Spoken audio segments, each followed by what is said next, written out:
Olá, boa noite. Eu sou Rosiane Kennedy e você confere com a gente a partir de agora as notícias que circularam hoje nos corredores do poder. Defesa do presidente da República, Michel Temer, pede acesso a gravações que podem inclusive resultar na anulação do acordo de delação de empresários da JBS. Ministério Público Federal diz que o ex-governador Sérgio Cabral pode ter comprado votos para o Rio de Janeiro sediar as Olimpíadas. Os detalhes você confere com a gente a partir de agora, aqui diretamente de Brasília, pela TV Brasil, pela Rádio Nacional e emissoras públicas de todo o país. Olha, de ontem para hoje, o assunto mais comentado em todos os corredores do poder aqui em Brasília é a abertura de uma investigação na Procuradoria-Geral da República para avaliar se no acordo de delação premiada os empresários da JBS omitiram informações. E aí, se isso tiver ocorrido, isso pode gerar inclusive a anulação deste acordo de delação premiada. A gente lembra aquele acordo que deu a absoluta isenção para cumprimento de pena, ou seja, os empresários não têm como ser presos pelos assuntos que delataram ali naquele acordo de delação premiada que foi homologado pelo Supremo Tribunal Federal.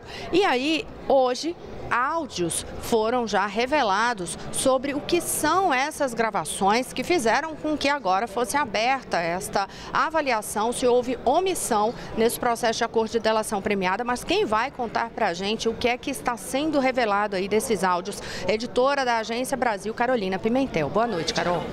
Boa noite, Rosiane. Como você já antecipou, né, esses áudios foram entregues à Procuradoria-Geral da República, levantando aí essa suspeita. E a revista Veja divulgou hoje trechos dessas gravações que levaram o Procurador-Geral da República, Rodrigo Janot, a cogitar uma revisão da delação premiada da JBS.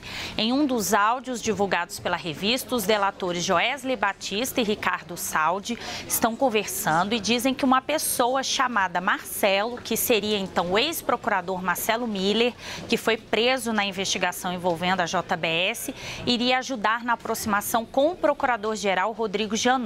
Nesse trecho também, Joesley Batista diz que Marcelo tinha uma linha direta com Rodrigo Janot e o empresário diz ainda que a delação dele e de outros executivos da JBS era a joia da coroa do Ministério Público Federal.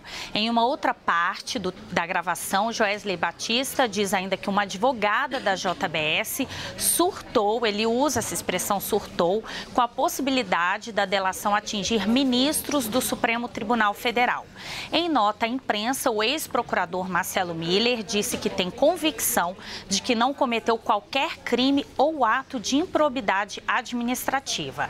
E como eu disse há pouco, o Procurador-Geral da República, Rodrigo Janot, ele abriu uma investigação para avaliar se os delatores da JBS esconderam informações da Procuradoria-Geral da República durante as negociações das delações. E caso seja comprovada essa omissão, poderão ser anulados os benefícios que foram concedidos a Joesley Batista e os demais delatores, como morar fora do Brasil e não ser preso. Vamos ouvir aí um trecho das declarações de Rodrigo Janot. A provável rescisão de um acordo de colaboração premiada, se ocasionada pelo colaborador, não invalida nenhuma prova. Todas as provas continuam rígidas, todas as provas continuam válidas. O único resultado negativo é para o próprio colaborador, que perde toda ou em parte a premiação que lhe foi concedida no acordo. Em nota, a JF, controladora do Grupo JBS, informou que a Procuradoria-Geral da República fez uma interpretação equivocada dessa conversa entre os executivos da empresa e que as dúvidas serão esclarecidas. O ministro do Supremo, Edson Fachin, que é o responsável pelas investigações da Lava Jato no STF, vai decidir sobre a derrubada do sigilo dessas gravações. E essa notícia, né, essa possibilidade da delação desses benefícios serem anulados, repercutiu bastante, e a defesa do presidente Michel Temer, inclusive, se pronunciou sobre isso, mas quem tem mais informações é Daniele Popov, que está aqui ao meu lado e vai trazer agora o que a defesa do presidente Michel Temer falou. Boa noite, Daniele. Boa noite, Carolina. Boa noite a todos. Bom, a defesa do presidente Michel Temer pediu ao STF acesso a essas gravações da JPS que motivaram a abertura do processo de revisão do acordo de colaboração de Joesley Batista, Ricardo Saldi e Francisco Assis e Silva, os delatores ligados à JBS. Da China, ao sair do hotel para o último dia de reuniões da 9ª cúpula do BRICS, o presidente Michel Temer disse que recebeu com serenidade a notícia de que o Procurador-Geral da República, Rodrigo Janot, abriu investigação para avaliar a omissão dessas informações dos delatores. O presidente afirmou ainda que respeita todas as decisões que forem tomadas. Vamos ouvir um trechinho. Eu tenho que ter a maior serenidade, como sempre tive. Respeito todas as decisões que forem tomadas pela Justiça, pela Câmara dos Deputados, pela Procuradoria-Geral, não é? Eu tenho que respeitá-las, mas não devo falar uma palavra. Com a serenidade de sempre, não houve uma alteração sequer, aliás, desde o início. Se eu não tivesse essa serenidade desde o início, creio que ninguém suportaria. Aqui no Brasil, o ministro da Secretaria de Governo da Presidência da República, Antônio Embaçaí, disse que a informação de Rodrigo Janot de que vai investigar a omissão de informações nas negociações das delações dos executivos da JBS certamente vai trazer impacto nas denúncias que foram promovidas nos últimos tempos. Para o ministro, esse é um fato que vai fragilizar mais ainda essas acusações que foram dirigidas ao presidente Michel Temer. Na avaliação de Embaçaí, é fundamental tornar público o áudio dos executivos para que se perceba a extensão da gravidade do assunto. Rosiane, agora eu volto com você. Obrigada, Daniele Popov. E olha, a respeito desta declaração aí, tornar público o áudio, neste exato momento a produção me informa aqui pelo ponto que o ministro Edson Fachin acabou de derrubar o sigilo desses áudios, portanto os áudios agora vão ser tornados públicos de fato. E aqui na nossa programação de jornalismo você vai acompanhar a divulgação do teor desses áudios. Amanhã, inclusive, a gente traz outras informações sobre isso e o teor desse áudio que você também vai conferir mais tarde, daqui a pouquinho, no Repórter Brasil. Ainda sobre este assunto, o ministro do Supremo Tribunal Federal, Gilmar Mendes, se manifestou hoje sobre este momento em que passa a ser analisada essa revisão, do acordo de delação diante dessas suspeitas de que alguns fatos teriam sido omitidos. Esta revisão foi anunciada pelo Procurador-Geral da República, Rodrigo Janot, e o ministro Gilmar Mendes voltou a criticar o Procurador-Geral da República. Ele chegou a dizer que a forma como esse acordo foi feita foi a maior tragédia ali negociada na Procuradoria-Geral da República e disse que se o Supremo cometeu algum erro foi de não impor limites ao Procurador-Geral da República. Acompanhe o que disse Gilmar Mendes. Eu tenho a impressão que o Procurador-Geral tentou trazer o Supremo para auxiliá-lo nessa operação Tabajara, sabe? Quer dizer, no fundo, uma coisa muito mal sucedida, e ele está tentando dividir a responsabilidade com o Supremo. O Supremo não tem nada com isso. O Supremo pode ter errado e não ter feito avaliações e não ter talvez colocado limites, eu defendi, mas não tem nada a ver com isso. Se há erro no Supremo foi não ter colocado limites aos delírios do Janot.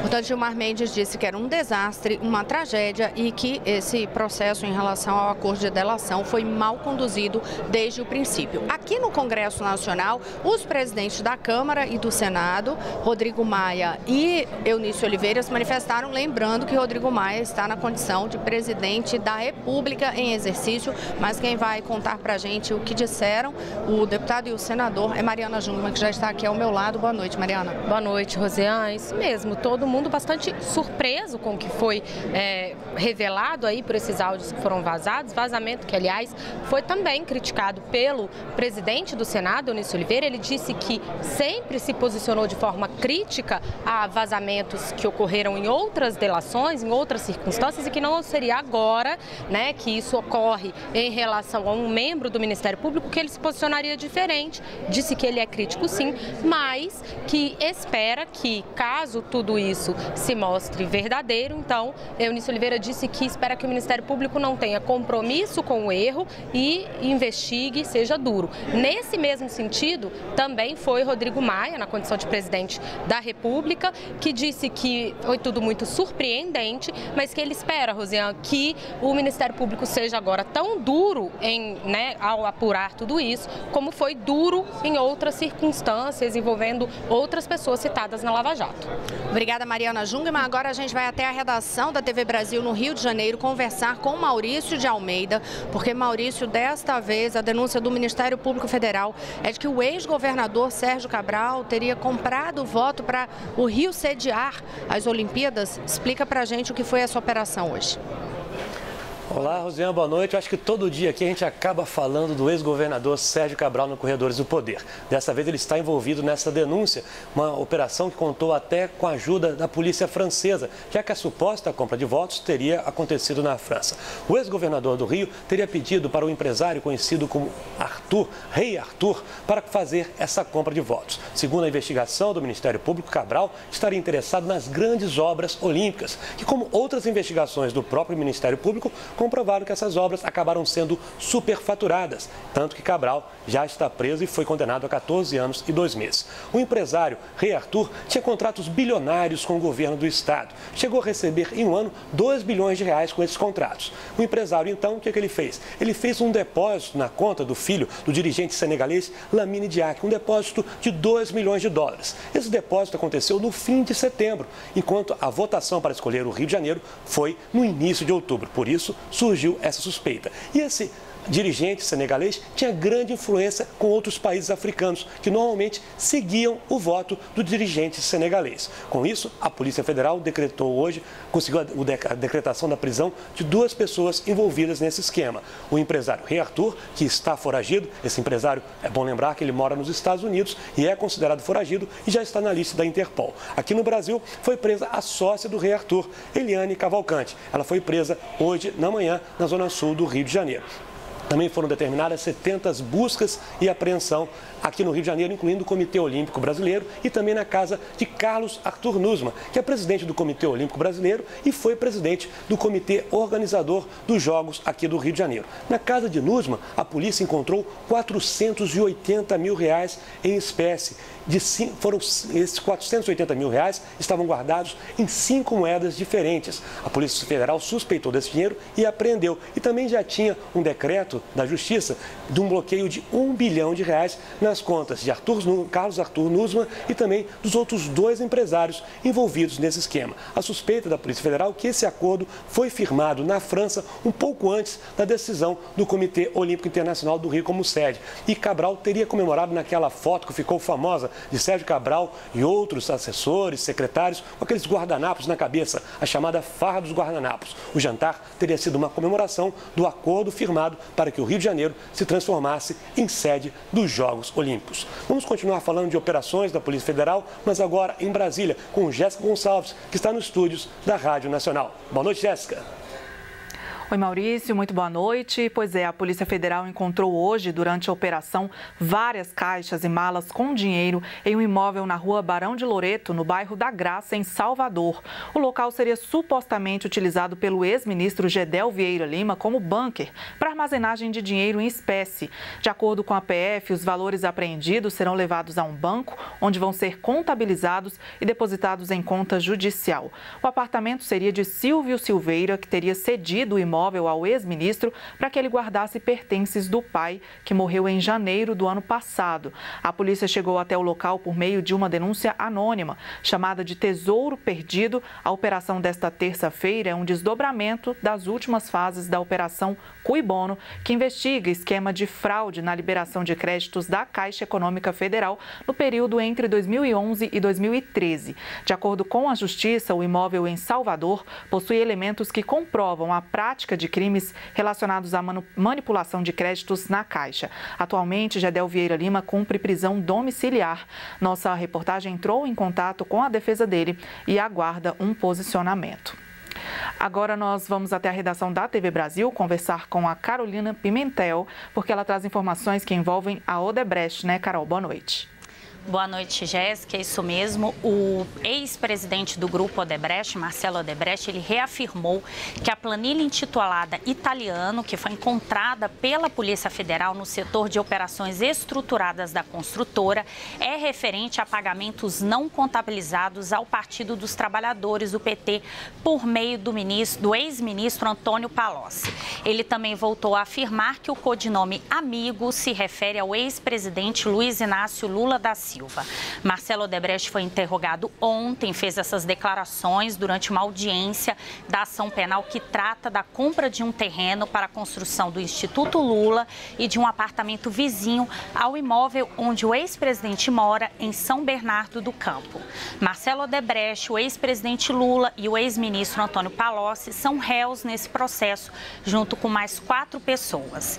Ainda falando de Odebrecht, mas na Colômbia, a Procuradoria-Geral da Colômbia pediu o início do processo de extinção de propriedade da construtora, que está envolvida em um escândalo de corrupção no país.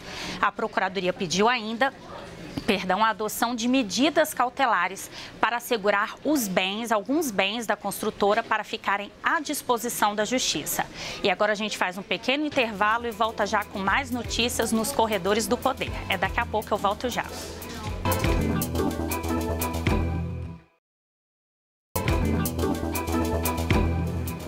Olá, estamos de volta. Eu sou Rosiane Kennedy. Você confere com a gente as notícias que circularam hoje nos corredores do poder. Vamos conferir agora neste bloco o noticiário nos corredores do Poder Executivo, que é a questão de esplanada, agenda presidencial e as votações, a pauta também aqui do Congresso Nacional. Mas vamos começar falando do presidente Michel Temer, que está aí concluindo a viagem dele à China. E quem tem detalhes para a gente sobre esta agenda é Daniele Popov. Pois é, Rosiane, no último dia de atividades da 9ª cúpula do BRICS em Xiamen, na China, o presidente Michel Temer reiterou a abertura do Brasil ao mundo e defendeu um sistema internacional baseado em regras definidas coletivamente. Temer reafirmou a convicção do BRICS com o fortalecimento da Organização Mundial do Comércio, a OMC, e com a implementação do Acordo de Paris sobre mudança do clima. O presidente também falou sobre desenvolvimento sustentável, uma alternativa na promoção da prosperidade para países que precisam se desenvolver. Vamos ouvir então um trecho do discurso dele. O compromisso do Brasil com o multilateralismo é inequívoco. O Brasil soma sua voz às daqueles que prestigiam o diálogo, que se apegam ao primado do direito, que atuam sob o signo da cooperação. É ilusão acreditar que possa haver desenvolvimento para uns e não para outros. É um equívoco pensar que seja viável, no longo prazo, este mundo em que ilhas de prosperidade e bem-estar convivem com a exclusão da maioria. Ao final da cúpula do BRICS, o presidente chinês Xi Jinping informou que a China vai destinar 500 milhões de dólares para um fundo de assistência de cooperação Sul-Sul voltado a mercados emergentes. E o presidente Michel Temer já embarcou de volta ao Brasil, com chegada prevista para esta quarta-feira. Foram 6 dias de viagem que incluíram encontros com autoridades, empresários e investidores chineses. A equipe brasileira apresentou os projetos de investimentos. Segundo Michel Temer, as conversações estão gerando mais de 10 bilhões de dólares em negociações. E aqui no Brasil, quem está ocupando a presidência no lugar de Michel Temer é Rodrigo Maia, presidente da Câmara dos Deputados, e ele assinou uma lei hoje que vai beneficiar as Santas Casas. Mas quem explica melhor para a gente é a Jéssica Gonçalves, lá da Rádio Nacional. Jéssica, boa noite. Oi, Dani, boa noite. Pois é, cerca de 10 bilhões de reais serão disponibilizados em linhas de crédito para entidades filantrópicas que atendem o SUS, o Sistema Único de Saúde. Os recursos estarão disponíveis a partir do ano que vem e fazem parte do programa de financiamento específico para santas casas e hospitais sem fins lucrativos. A iniciativa está prevista em uma lei sancionada hoje pelo presidente da República em exercício, Rodrigo Maia. Na prática, a norma oferece ajuda financeira às santas casas que enfrentam crise pela falta de recursos. Para Maia, essas entidades são fundamentais para a população. Vamos acompanhar o que ele disse. Nós sabemos que com essas instituições funcionando, a pressão sobre os hospitais públicos diminui. E a gente sabe das dificuldades que cada município, que cada estado, que a União tem hoje em relação a recurso. Terão hoje um instrumento para a reorganização das suas contas e para que elas possam continuar de forma muito generosa atendendo milhões e milhões de brasileiros em todos os estados da nossa nação. Bom, os valores para as linhas de crédito serão operados pela Caixa Econômica, Banco do Brasil e BNDES, o Banco Nacional de Desenvolvimento Econômico e Social. Para aderir ao programa, as Santas Casas precisam apresentar um plano de gestão para ser implantado em até 2 anos. Atualmente, o Brasil tem cerca de 1.700 hospitais da rede filantrópica que prestam serviços para o SUS. Essas unidades são responsáveis por quase 50% do total de atendimentos no Sistema Único de Saúde. E agora a gente volta à redação da TV Brasil, no Rio de Janeiro, para conversar novamente com Maurício de Almeida, que tem informações agora sobre uma medida de ajuste fiscal no Rio, né, Maurício? É isso mesmo, Jéssica. Mais uma vez, boa noite. Hoje, o presidente em exercício da República, Rodrigo Maia, assinou finalmente a entrada do Rio de Janeiro no plano de recuperação fiscal. Foi uma longa negociação que nós acompanhamos aqui no Corredores do Poder. A partir de hoje, o Rio de Janeiro está nesse plano de recuperação fiscal e, segundo o governador do Rio de Janeiro, Luiz Fernando Pezão, essa entrada vai permitir com que o Rio de Janeiro coloque em dia os salários dos servidores públicos que ainda não receberam o 13º salário do ano passado. Durante a cerimônia realizada no Palácio do Planalto, Rodrigo Maia, que é aqui do Rio de Janeiro, se emocionou e acabou chorando logo depois de assinar o acordo. Nos próximos anos, enquanto durar esse acordo de recuperação fiscal, que tem previsão inicial de 3 anos e pode ser prorrogado por mais 3, o Rio de Janeiro vai receber empréstimos na ordem de 11 bilhões e 100 mil reais. Em contrapartida, terá que adotar algumas medidas fiscais, como, por exemplo, o aumento da alíquota de previdência dos servidores, a suspensão de concursos públicos e o congelamento de salários. O governador do Rio de Janeiro também vai ficar isento do pagamento das dívidas com a União durante 3 anos. Passando esse prazo, ele volta a pagar, mas os juros durante os 3 anos não serão contabilizados. Para o ministro da Fazenda, Henrique Meirelles, essa foi a fórmula encontrada para recuperar a economia do Rio de Janeiro. E esse acordo que foi firmado com o Rio pode servir de exemplo para outros estados que também estão enfrentando problemas, como o Rio Grande do Sul e Minas Gerais. Meirelles também disse que o governo federal vai fiscalizar o cumprimento das contrapartidas do Rio de Janeiro. Se o Rio de Janeiro, por exemplo, deixar de cumprir algo que foi prometido nesse acordo, ele fica fora do acordo e volta a enfrentar problemas. Voltamos a Brasília com Rosiane Kennedy. Obrigada, Maurício de Almeida. Olha, e aqui na Câmara dos Deputados, só para ambientar, Mariana Jungmann aproveitou rapidamente, foi lá dentro do plenário verificar como que estava e acreditem, começaram a votar a reforma política, né, Mariana? Desencantou, né, Rosiane Kennedy? Pois é, estão votando agora o texto base da proposta de emenda à Constituição que acaba com as coligações nas eleições proporcionais e institui aquela chamada cláusula de barreira, né? Ou seja, até 2030, os partidos têm que atingir pelo menos 3% dos votos válidos nas eleições para terem acesso a fundo partidário, tempo de televisão e rádio. Hoje eles vão votar só o texto base, né, que a gente chama, só o texto, digamos assim, aquele texto que serve de guia. Mesmo, depois vem os destaques, aqueles ajustes, né? Os ajustes, esses destaques e emendas vão ficar para a semana que vem, quando também vai ser votada a outra proposta de emenda à Constituição que institui o chamado distritão, aquele voto majoritário aqui para a Câmara, viu, Então, portanto, amanhã a gente conta para você o que é que aconteceu nessa votação aqui da reforma política que a gente vem falando há tantas semanas. Mas agora a gente vai trazer uma informação nos corredores internacionais do poder com Paola Diorti, porque por lá uma polêmica muito grande em relação ao fim de um programa que beneficiava, ajudava imigrantes. O governo dos Estados Unidos revogou hoje uma lei que permitia que imigrantes ilegais que chegaram no país quando eram crianças não fossem deportados.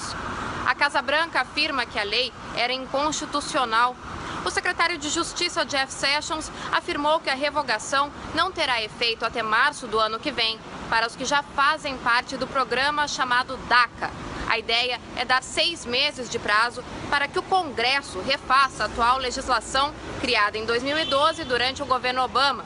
Mas a partir de amanhã já não será possível aderir ao programa. São quase 800 mil pessoas afetadas. O grupo representa apenas uma parte dos 11 milhões de imigrantes ilegais no país. Além de impedir a deportação dessas pessoas, o programa também dava a elas autorização de trabalho. Em um comunicado, o presidente Donald Trump disse que a ideia é priorizar o emprego e a segurança dos norte-americanos. Já o ex-presidente Barack Obama disse que a medida é cruel. Hoje, houve protestos em grandes cidades americanas, como Nova York, em frente à Trump Tower, e em Washington, em frente à Casa Branca. De Washington, nos Estados Unidos, Paola Diorti. E agora vamos conferir as últimas informações na Agência Brasil. Bem, Rosiane, o Ministério de Minas e Energia suspendeu a análise de pedidos para exploração mineral na área de Reserva Nacional de Cobre associados à Renca. Essa decisão foi publicada no Diário Oficial da União e já entrou em vigor. A suspensão vale até que seja feita uma discussão com a sociedade e também os esclarecimentos sobre a extinção da reserva, que fica em uma região entre os estados do Pará e do Amapá. No fim do mês passado, depois que a Justiça Federal em Brasília suspendeu os efeitos do decreto do presidente Michel Temer, que acabou com essa reserva, o governo informou que iria paralisar todos os procedimentos relativos a eventuais direitos minerários na área da reserva da Renca. É com você, Rosiane. Obrigada, Carolina Pimentel. Eu lembro que todas as informações você pode conferir detalhadamente no site agenciabrasil.abc.com.br. E lembra que eu falei ontem também sobre aquele projeto que exige produtividade e acaba com a estabilidade do servidor público. Amanhã eu trago o resultado da enquete que eu coloquei lá no meu Twitter para poder você saber como as pessoas se manifestaram e quais são os argumentos apresentados por elas. Com essas informações a gente encerra nos Corredores do Poder hoje. Até amanhã. Boa noite a todos. Boa noite, Mariana. Boa noite, Rosiane. A gente te espera aqui amanhã. E a gente vai conferir agora a reforma política.